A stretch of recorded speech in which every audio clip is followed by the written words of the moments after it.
Bonaventure Cemetery in Savannah, Georgia. That's where we're going for today's Sinister Sunday. A cemetery since 1846. Originally called Evergreen Cemetery, Bonaventure was a private commercial enterprise. It was established in 70 acres of the original Bonaventure plantation when it became obvious the city's exiting cemeteries were nearing capacity. Evergreen Cemetery was designed as a traditional Victorian cemetery with curving pathways, lots of trees, and grassy areas. Although a cemetery, it was common for families to meet and picnic here while still providing a place of comfort and solace for the bereaved friends of relatives who are buried there.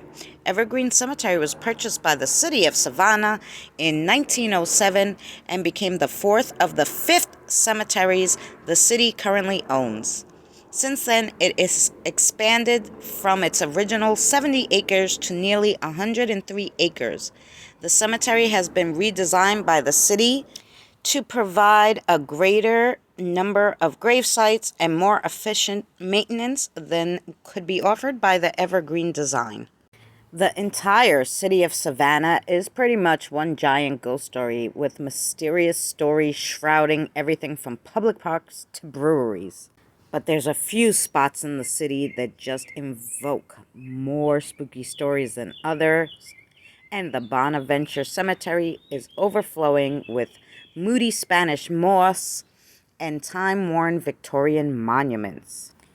There are more notably figures buried here like singer Johnny Mercury and poet Conrad Aiken, but it's the grave of Gracie Watson the dark tourists should flock to.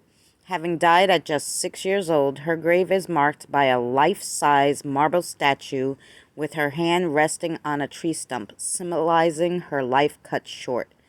Many visitors place toys at her grave, and some have reported seeing the ghost of Gracie near the site. Other spooky accounts of the cemetery include inexplicable sounds like crying babies, barking dogs, and the creepiest of all, statues suddenly smiling at people as they approach them. Gracie Watson was the daughter of W.J. and Frances Watson. They managed the Pulaski Hotel, now demolitioned, that was on Johnson Square. In life, she could be found playing in the hotel, entertaining guests, or she would often head outside to Johnson Square to play amongst the trees. She was the unofficial greeter of the Pulaski Hotel. Little Gracie died just 2 days before Easter in 1889. Her parents were heartbroken, and her father commissioned John Waltz for the life-sized grave marker for his daughter.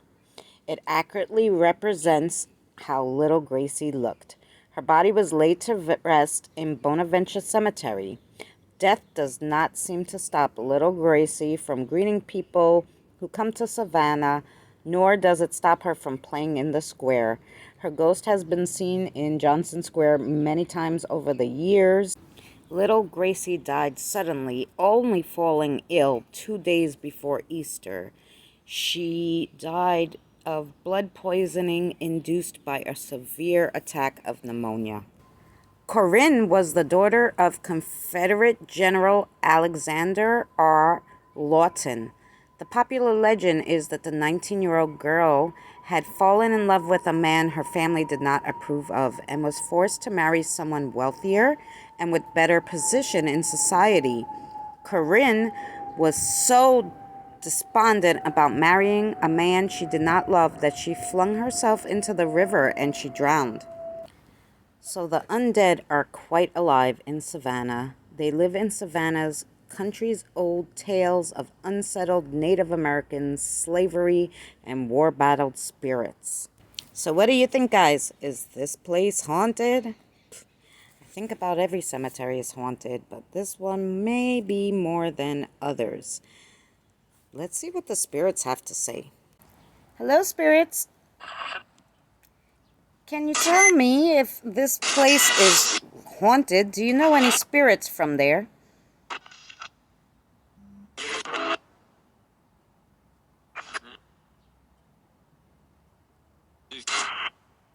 If you know any spirits from there, can you tell me their names?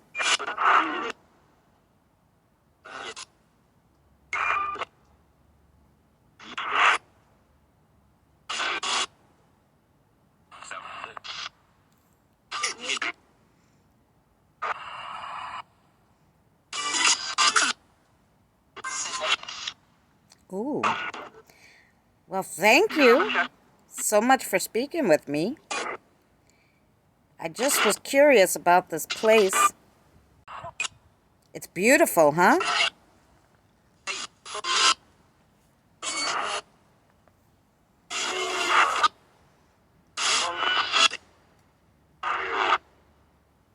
Well, much love to you, spirits. We'll speak to you later.